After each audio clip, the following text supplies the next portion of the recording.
যে লোকটা গণতন্ত্র দেওয়ার কথা নয়, যে মানুষটা সামরিক ছাউনি থেকে এসেছে, সেই মানুষটা আমাদেরকে বলছিল গণতন্ত্র দিবে।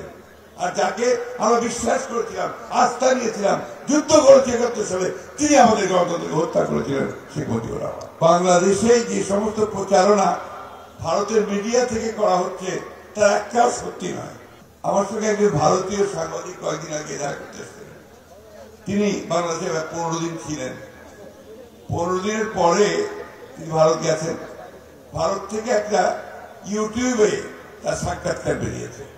ভদ্রকের নাম হচ্ছে সৌমিত্র দস্তিদার, আপনার পারে এটা দেখবেন। তিনি বললেন বাংলাদেশে যে সমস্ত প্রচারণা ভারতের মিডিয়া থেকে করা হচ্ছে তার একটাও সত্যি নয়। তিনি বললেন যে হিন্দু বা ভাইদের উপর অত্যাচারের কথা বলা হচ্ছে। আমি নিজে ছিলাম সেই সময়, দুর্গা পূজার সময়, আমি কালী পূজার সময় ছিলাম। আমি দেখেছি যে সেই সমস্ত কোথাও সেই ধরনের কোনো কিছু ঘটেনি। কিন্তু ওই যে ৭২ থেকে ৭৫ যে ঘটনাগুলো ঘটেছিল আমাদের, সেই ঘটনাগুলো ন্যাশনাল আর্কাইভ থেকে পুরো মুছে দেওয়া হয়েছে। অর্থাৎ আওয়ামী লীগের সরকার সেই ঘটনাগুলো একেবারে মুছে দিয়েছে। তিনি কথা বলছিলেন ইতিহাস বিকৃতির কথাই শুনে। অর্থাৎ ইতিহাস বিকৃতি করে তারা সমস্ত চিহ্ন মুছে দিতে চেয়েছে। কিন্তু বন্ধুগণ, ইতিহাস মুছে দিতে চাইলে তো মুছে দেওয়া যায় না।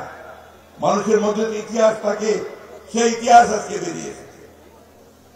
তাই বলছি, আর যে কথা বলতে চাই আমি, যে এই ষড়যন্ত্র চক্রান্তকে ভেদ করে যারা আমার নতুন আমাদেরকে জাতীয়তাবাদের দর্শন দিয়েছিল, তারই উপর ভিত্তি করে বাংলাদেশ দাঁড়িয়েছে।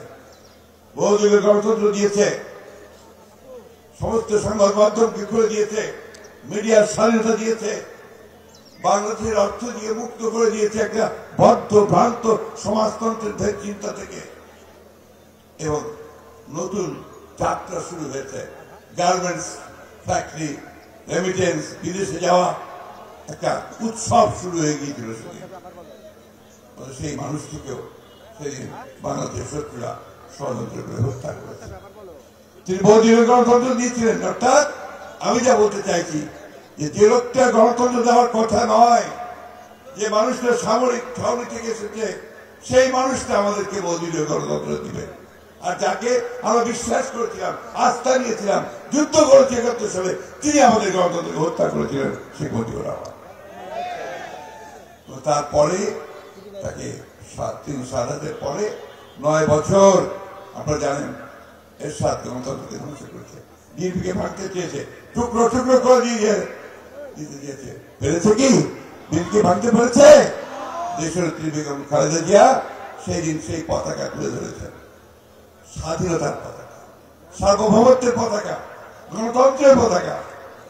৯ বছর রাজপথে সংগ্রাম করে তিনি এরশাদকে হটিয়ে আবার নতুন করে সম্ভাবনার সৃষ্টি করেছে।